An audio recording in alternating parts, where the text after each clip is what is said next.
Hello and welcome to our second May webinar focusing on end of the year tips for reorganizing, reflections, and prepping for the new year.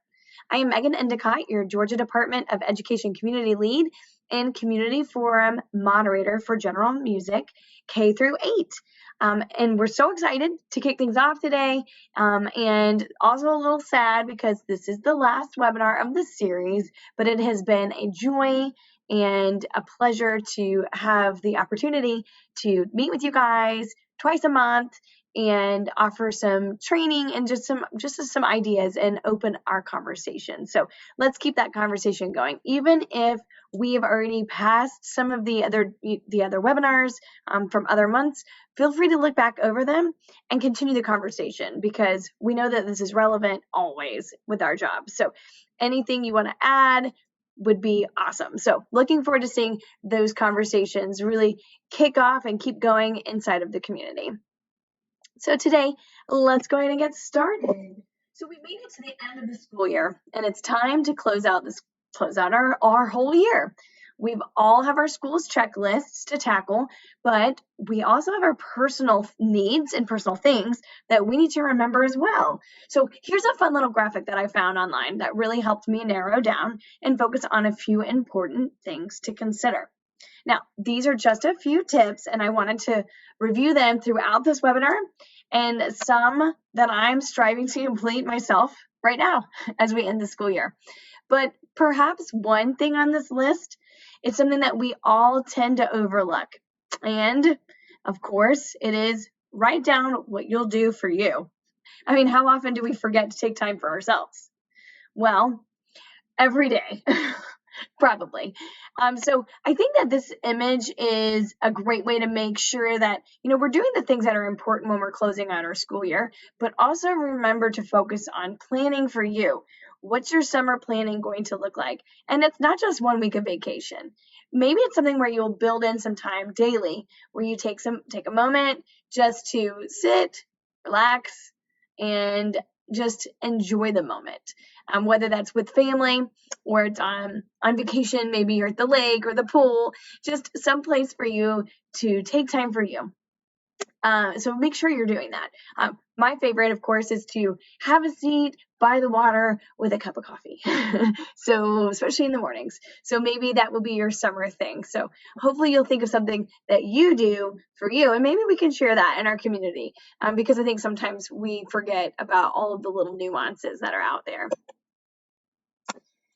So for this section, we're going to talk about ways that I get myself organized with post-production practices, right? We've had an entire year where we have been putting on shows, and I don't know about you guys, but I know this year was a little different. We didn't have all the same performances per se, but generally speaking, I go look at my stage and backstage. It's kind of a disaster because you go from show to show to show sometimes, right?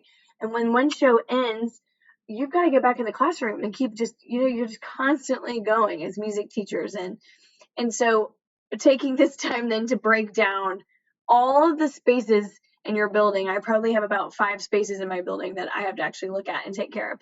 So here's just a couple of things to think about when we're organizing ourselves. So think about organizing yourself for a quick, successful opening to the school year. We're at the end of the year, and this is the prime time for you to really get in there and work because no one really wants to have to clean, organize, and find those materials and resources at the beginning of the school year because you really just don't have time for things like that. Plus, you're energized and you're excited and you want to see, how can I take these new ideas that I learned from summer PD and really work on planning those things. You want to work on planning, lesson planning, and building resources and designing lesson plans. You don't want to have to go through and clean what you didn't clean at the end of the year. So this is the time for you to make sure you're doing that. So here are some ways that I get myself organized for the next year. Now, right? It's important to take care of your physical space. And I find this is one of the most stressful areas of our end of the year jobs. And it's the most visible. Everybody can see it. So taking care of this first, probably your best option. So one of the things that I do is simple. I go through, if you've got all the ORF instruments in your classroom, I go through and reset all the bars on my valid instruments. I make sure that they're all matched up to the right instrument. I make sure that I'm not missing any accidentals, and I just reset the bars. And if I have time, it's awesome to remember at least once a year. I learned this from the teacher before me, to go through and vacuum out the inside of your case, of your instrument case, right? So those xylophones and metallophones, when you look inside, they're pretty gross and nasty if you don't take good care of them. So the end of the year is a good time to bring that little vac from home or borrow something from your custodian and give it a quick vacuum so that you're getting out all of the dust bunnies that could be unfriendly to you or to students in your classroom. So this end of the year, while you're already taking things apart, great time. Dust bunnies are everywhere anyways, so go for it. I think that's why I have dust bunny voice, because getting in there and cleaning out classrooms, it's a pretty dirty job. So that is something I start with. Then I make sure that all of my instruments are properly stowed in their respectful bins and put neatly on the shelves for summer, because as you're working on things, you're demoing instruments, there are things everywhere. I might have a pair of sticks at the front of the classroom because I would be demonstrating a lot of rhythm patterns or echoing things. I find sometimes the random tambourine that I shake in the hall, because that's fun, right? Why not? Is in the back counter, and it's not where it's supposed to be. So everything is everywhere. And taking time to take all the instruments and not just stick them in a bucket and throw them on the shelf, but really put them back where they belonged is going to help you at the beginning of the next year. Another thing to think about is, depending on your space, if you've got limited space and you have to stack things or you have to put things in the closet maybe so that not everything's as easily accessible, to put the instruments, your rhythm instruments, or whatever lesson you begin your school year off, I always start with the rhythm unit. So having my rhythmic percussion, maybe my rhythm sticks, and a couple of the other things ready and in the front, kind of having that oversight of thinking, okay, you know what? I know I'm going to start with next year, so I'm going to have these things placed strategically, is a good thing to think about too and consider. So that way you can grab your materials and resources at the beginning of the year pretty quickly. In case for some reason maybe you don't have time to place your instruments out or you don't have the space to do so. Another thing to consider is going through your props closet and ensuring that all of the matching costumes are in the right boxes, taking all the props pieces and putting them in the correct bins, and making sure that all those odds and ends are put away and in the right spot. I also work on filing any extra copies that I might have made throughout the school year, if I'm keeping any kind of copies or papers, and filing those away, or purging things that need to go back, maybe need to go away. We don't necessarily want to be hoarders, and I think sometimes, as music teachers are real creative, and so we think, you know what, I could probably use that for another thing in the future, maybe another show, or maybe I could use that for a resource activity next year. And then all of a sudden you find that 17 years later, you've got a big mess to sort through. So take my advice. If you don't need it, go ahead and get rid of it. So think about that. Another thing is, I take time because, we have our students working on things all the time, to go through those student portfolios, make sure that you've returned student work to the kids, because if not, you're probably not going to be saving that work. So at least the kids can take it and they can enjoy all the things that they've worked on throughout the school year. So making sure you do that prior to the students leaving. And then taking out your technology and making sure it's put away properly. It's maybe in Ziploc bags and it's labeled so that you can find your materials and resources. All of those are really important. I think another thing to consider when you're going through all of your materials and resources and trying to clean up is to really think about what it is, again, that you're going to need next year. So make sure that you keep what you need out and ready, maybe in the front of your filing cabinet, and then you tuck away the other things a little bit further back.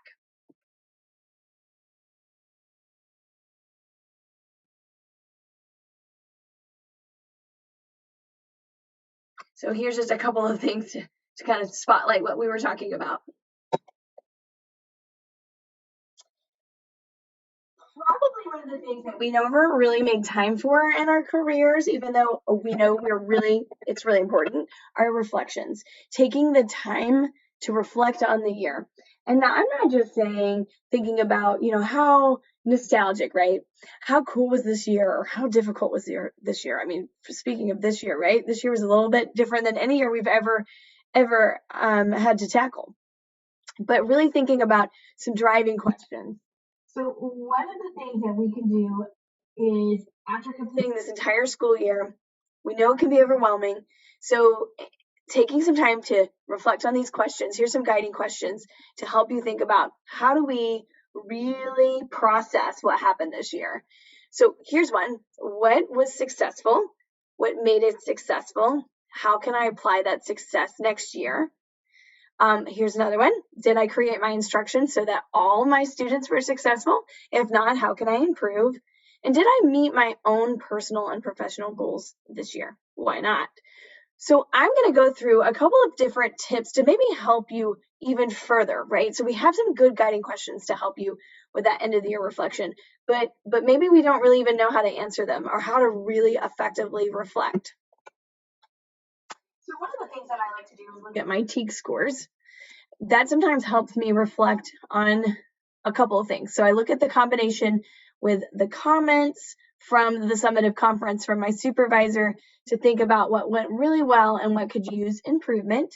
For example, this year, one of the elements that went really well for me was the increased use of children's literature in all the grade bands, and watching those activities cross over into students' classrooms, and then assisting, of course, with our school iReady literacy goals, and watching those goals increase constantly. And while I know that that is not the only thing that was helping those students meet those goals, I do feel that it impacted the students' learning. And I feel that now they see there's literature everywhere, and how does it fit in with things I'm passionate about and excited about, like music. One thing that I am going to work on for next year, of course, is bringing the focus back on differentiated learning. So this is an area that I felt was for growth. And finding just the right blend to support an academically challenging environment was important.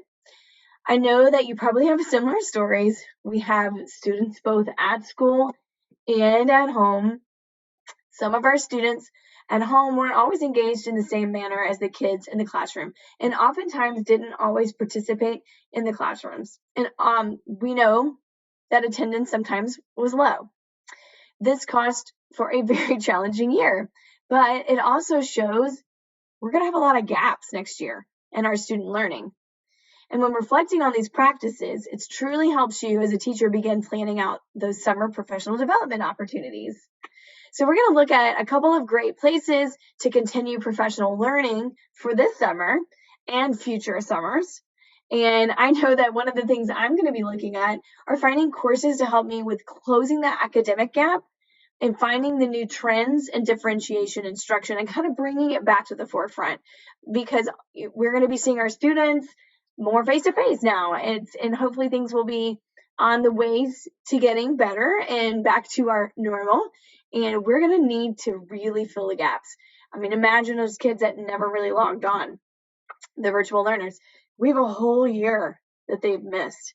So we've got a lot of work to do. And I think that's something, maybe we can all work on together, but definitely something I'm going to be focusing on next year after reflecting on some of my practice. So summer planning, summer professional development. This should be part of our end of the year routine. It's also important to remember that a lot of these exciting events have deadlines for signing up. In addition, they have limited seats. So you want to make sure you look at these things pretty quickly and just go ahead and jump and get in. Here are a few events that are happening around town this summer. So you're going to see that there is an Artie and Denise event happening July 14th, 15th, and 16th. And it's all virtual, which I know sometimes it's really hard to sit through virtual learning for periods of time. But the one benefit is you can be in the comfort of your house or vacation, etc. And you also have that opportunity of not having to worry about traveling very far because everything you need is right there. So that's one. ISTE Live is happening. Again, it's a virtual conference, June the 26th through the 30th. And if you've ever been to an ISTE, it's pretty awesome. I know it's a heavy technology focus, obviously, but there is something for everyone at this conference. It is huge. It's international. So that's something to consider and to think about. We've got the John Jacobson has a summer workshop, Sing, Dance, and Dream, and the information can be found here on this page, which looks like it would be another fun opportunity. Fame has a virtual conference. We know that that's our Fire Robin friends, and it is set to be a pretty powerful conference. It's a bigger conference, and real exciting. Again, it's virtual, so you can attend from anywhere. And if you want more information on summer camps or summer opportunities, professional development, you can go here to the NAFME summer website. Here's the Bitly link right here at the bottom of the screen. And this website will constantly be updated. It's a live document. It's constantly updated, and as things pop up, you can check things out there. And also don't forget to check out ORF, Kodai, and other certification courses to continue your education in the summer. Consider checking out some of your favorite tech companies also. A lot of times they have certifications for you. To maximize your time, of course, make sure that whatever you select is approved by your school district. You would hate to spend the time getting certified and fall in love with that perfect tech tool to come home and find out you can't use it. So my words of wisdom, find your approved list and kind of pick something from there and see what they have to offer. But almost every tech company has some sort of a certification and badging process to be an ambassador or a certified trainer or level 1, things of that nature. So consider that, just because to engage our students, sometimes we have to think of other ways to do that. And one of the things that we know came of COVID-19 was this whole one-to-one possibility, or just an increase of technology usage. And in some of the areas, you might have some access to technology now. And so this would be a great opportunity for you to increase that level of engagement for your students, because that's for sure where their interest is. So just food for thought, something to think about. Last, let's talk about how to plan for your upcoming school year so that you start the year off with a fresh start. So what are some things that we can do? Well, let's look. One of the things that I do throughout the year is drop a quick post-it on my lesson plans when I think of something I've altered that worked better, or when I noticed maybe a phrasing that worked better, or an added activity, or really just any important jot. I just put it on a post-it and I stick it right on the plans. It's quick, it's easy, you could do it right in time, right in the moment when it happens throughout the year. I mean, my binder starts like this, and by the end of the year, it's probably like this because it has so many post-it notes in it with just jots to make sure that I'm consistently improving my practice. Because I might go to a training and see, oh, that's really cool. Jot, stick it in, add it in my lesson. But I'm not necessarily always able to retype up that lesson. So I just stick that jot in there. So if you're able to squeeze in the time during that reflection process, I enjoy peeking at my jots. And I take that time to remember, first of all, what was I meaning to write? Especially if I'm looking at the end of the year, all the way back to the beginning of the year. What was it that I added there? And thinking about, okay, what? Is this something that I need to officially update? Is this something I'm going to keep? And if it's something I'm going to keep, I might then take a quick second to pull up my files and update my lesson plan so that it's ready for next year, because it's really easy to make those modifications with the jot, right? Again, love some post-it notes, but you don't want to live in post-it note land. So having your lesson plans in a binder or digitally online, if you're able to submit those online, depending on your practice, it's nice to be able to make that quick change and just go ahead and get it added to your binder. Then I think what is most interesting when looking back at your JOTS is to look for trends and see if there's patterns, and then deciding again what you're going to keep, what you want to change. And I think it helps you understand some of the academic learning process that happened that year, and then reflecting, was it something that I was teaching differently? Was it a training I attended? Or was there something going on in our environment, or maybe even across the school, that has caused the changes or the notes that I've made in my space? So taking it and thinking bigger picture and making those connections just to improve your practice and help you in the next year learn and grow from what you've documented. You can also, of course, look at your data. You can take a big look and see, you know what, end of assessment, how did they do? I'm just going to look first at the end of unit assessments and decide, did we grow? Did we grow enough? Did everyone grow? What does the data tell me about how my students grew this year? And then you can celebrate, because generally speaking, you're awesome and you know that you've gotten them up to where they need to be. So definitely worth celebrating. Now, we look at Post-it land and we think about all the copies I was talking about, right? What do you need to keep? What do you need to purge? And something that really I'm going to be working on this summer is taking and digitizing a lot of the papers, because there is no need to have every piece of paper in my filing cabinet anymore. And so I'm going to go through the process of reading out the things I don't want and digitizing the things I do want and having it ready. Another thing is, when you have all that stuff in your filing cabinet, or maybe it's in a file somewhere, you're not going to necessarily use it because it's really hard to find and see it, versus if you digitize and you do a quick search on your computer. So if I'm looking for form activity, maybe I have this little cute way of transferring some real life example of quilt patterns to form patterns so that they understand sections. So this is a great activity, for example, and I could just type in form, or I could say form activity or form worksheet, and all of the things that I put in for form will be there. You can even add in, while you're organizing those things, grade levels. So you could say form 3rd grade, and then the one activity will pull up and you just print it and then make copies if you want copies. You could display it for discussion. You can add it to your slide deck lesson plans. You have so many options. You can add it to your virtual classroom. You can add it all of the places. So just something I'm going to be trying, so I thought I would share with you guys, something to think about. Maybe you haven't thought about that. I know it's going to be a lot of work, but I know in the end, I will be very happy with that. In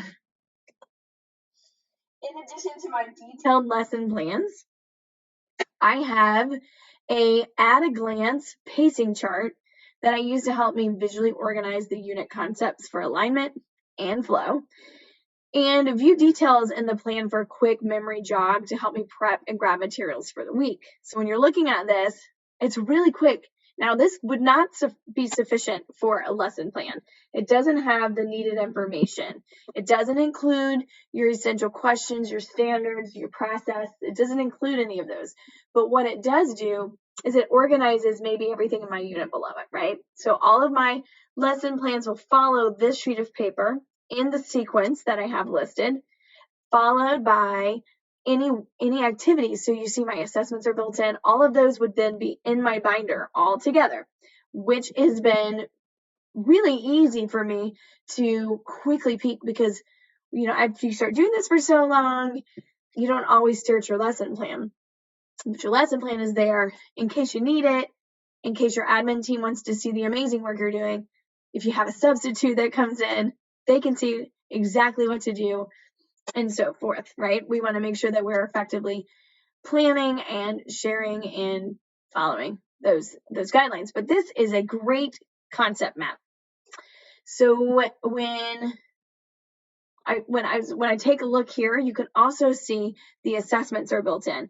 So a couple of webinars ago, I took some time to talk about an activity plan, and inside of that, I really mapped out all of the assessments so that I made sure I had enough formative, summative, and so forth.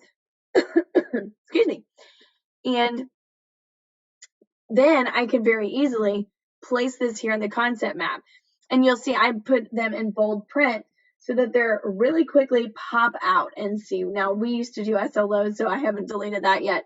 But you can see real quick, it just pops out.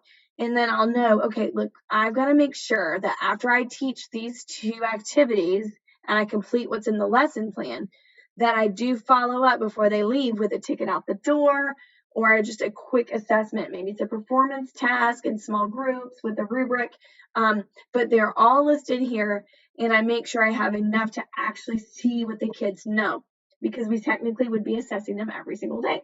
So again, all of this is on one page. Why am I talking about this when we're talking about preparing for next year? Don't worry, we're getting there. So this quick guide also helps me stay on task, right? I find that when the classes get behind due to a disruption in the schedule, or a need for remediation, that I can quickly see when we're off a task, and I can look ahead to make decisions on shifting and altering lesson plans in the unit. So this is really my first go-to, because we don't always have time to update those lesson plans like we hope to. I've got all the jots in the lesson plan, and I'm thinking, how am I going to update it? But a great place to do a quick update are these sheets, something like this, right? I've got my 9 weeks for my unit already laid out right here. It's nice, it's quick, it's concise. But let's say that maybe I found that on week 4, I have way too much stuff planned, and it's not going to work. So in my jots, I made the comment, too much, and the assessment too long because they were all going to be practicing, whatever it might be. I can make those changes here on my concept map, so that when I go to teach next time and I get to that lesson plan, I'll see, oh, that was too much. So when I get to the lesson plan, I already have it in my head exactly which activities I'm going to do. So this is a great way for you to consider organizing yourself so that you can make those quick changes and help you move forward in your planning for next year.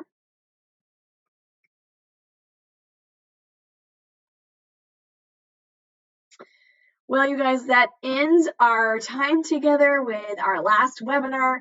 It also ends our time together for this entire school year and this series. I have enjoyed being your PLC lead and playing with you guys in the community. I cannot wait to see what more we can do and collaborate. I hope this summer this space explodes and we really start building it up and using it to better ourselves and share wonderful ideas.